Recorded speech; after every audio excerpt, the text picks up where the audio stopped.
So quite a few people are fed up of seeing transfer episodes on my channel so regular. Because let's be honest, with FIFA being so dead at the minute that, you know, transfer videos are the things I'm bringing the most. So you gotta sort of expect that a little bit because FIFA's pretty dead. So today's video isn't a transfer episode as such, okay? It's not latest transfers, it's not rumours. This is the biggest failed transfers in the world that have ever happened. So players that were going to go to a club like very close to joining or like super close to joining, and it all failed last minute, and it could have changed the world of football. I'm looking forward to bringing you guys this video because I think there's some really interesting players and stats and stuff in this episode, so I'm really looking forward to bringing it to you guys. But if you want to see the biggest losses on transfers, okay, so biggest amount of money lost on players and, you know, top 5 or whatever, drop a like and a thumbs up down below. 4,000 likes before midnight tonight and I'll bring you guys that episode. Quick change of clothing, I'm a little bit hot. So we're going to start with number 5 and work our way up. Okay, we've got a player here today who's recently signed for a massive club, and it goes by the name of Man United. Okay, that's the club he signed for. We have Ibrahimovic as the first player of this episode. Now, the history of the game could have been changed or whatever for this guy, Ibrahimovic, if he signed for Arsenal. Now, he had a trial there when he was 16 years of age. A lot of you will not even know this. This is huge. Now, as you guys are aware, the trial didn't work out. You know, he went on to Barcelona, he went on to a couple of teams in Italy, he went to PSG, he's now at Man United. He's had a fantastic career, and it could have been so different if he signed for Arsenal. So Wenger actually came out and said the 16-year-old was really cocky, and he said that he doesn't do trials. Now, that sounds like a classic Zlatan quote. How can a 16-year-old say to Arsenal, I don't do trials? Like, how can any 16-year-old say that in the world? I just can't believe he actually said that. At 16 years of age, I wouldn't have had the confidence to say to anyone, you know, that I don't do trials, especially if a big club was going to sign me. I wouldn't have the confidence to say that. Mate, I wouldn't even have the confidence to say it now. This is a quote from Wenger. He was 16. I asked him to have a little training session with the first team. He didn't want to. He doesn't regret it, though. That's what Wenger said. He doesn't regret it. So Arsenal let Ibrahimovic slip out of his hands or their hands or whatever. That would have been a huge signing back in the day, and I just want to, you know, how different would the Premier League been? You know, how different would Ibrahimovic's career been? I would love to have seen that, but, you know, he's had a fantastic one anyway, so who cares? The number 4 spot then is another Arsenal one, actually. We only got 2 Arsenal ones in this episode, so, you know, don't go too crazy, but it's probably the biggest player in the world, Nick. The biggest player in the world. So Arsenal had the chance to sign Cristiano Ronaldo before Manchester United. The 18-year-old's move to Arsenal fell through when Arsenal and Sporting Lisbon failed to agree a fee for the guy. Because of this and them not being able to agree a fee, he obviously later on signed for Manchester United, then got sold to Real Madrid for 18 million, becoming the most expensive player in the world at that point. So yeah, this is the best footballer in the world. Arsenal couldn't agree a fee with Sporting Lisbon. I think Man United paid like 18 million for him, so it's not really big money in today's game. Ronaldo was actually invited to Arsenal for a training session. He was promised the number 9 shirt if he signed, and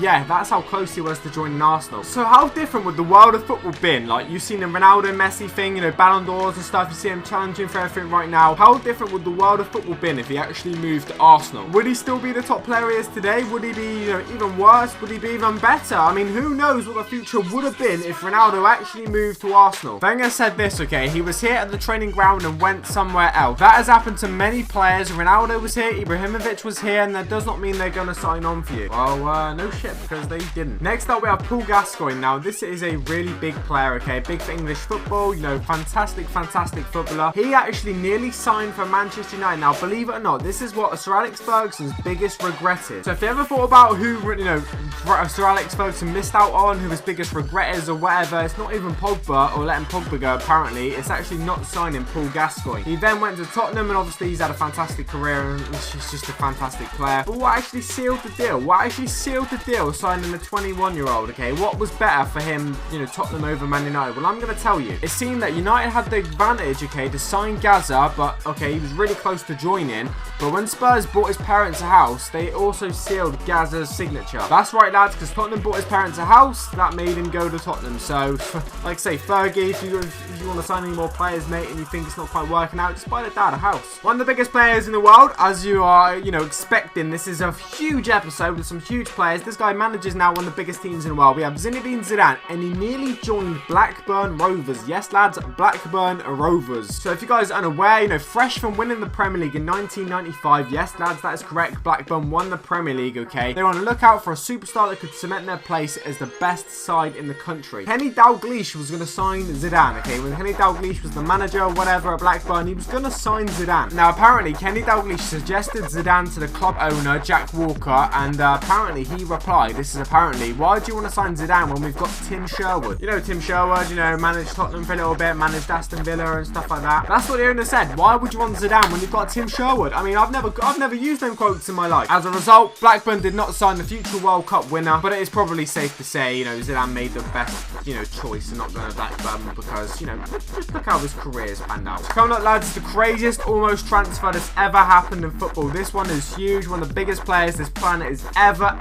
ever seen, and he's famous for the hand of God. We have Diego Maradona now. Believe it or not, he nearly signed for Sheffield United. So any Sheffield United fans watching this video, did you ever know this? Were you ever aware of this? Let me know in the comment section down below. Apparently back in 1978, now, okay, Harry Haslam was the manager at Sheffield United at the time. He went on a scouting trip to Argentina and he discovered the 17-year-old then Diego Maradona. Haslam was so impressed with him that, you know, they prepared a £200,000 bid for him. So £200,000 back then, a lot of money, but not a lot of money now for a player. You get bloody, I don't know, me for £200,000 in your team now. But unfortunately, you know, they were reluctant to spend that cash, but they actually went on to sign someone else for like 160,000. So if they just put 40 grand more into the pot, they could have had Diego Maradona and that could have changed football forever. But that's right, lads, these are the craziest almost happened failed transfers you've ever seen. If you want to see like biggest losses in money, okay, well, all the transfers, or biggest top 5 losses and transfers basically, drop a like and a thumbs up down below in this video. Let's try and get 4,000 likes before midnight tonight, and I'll bring you guys that episode this weekend. Guys, has been a pleasure as always. Take it easy. Peace.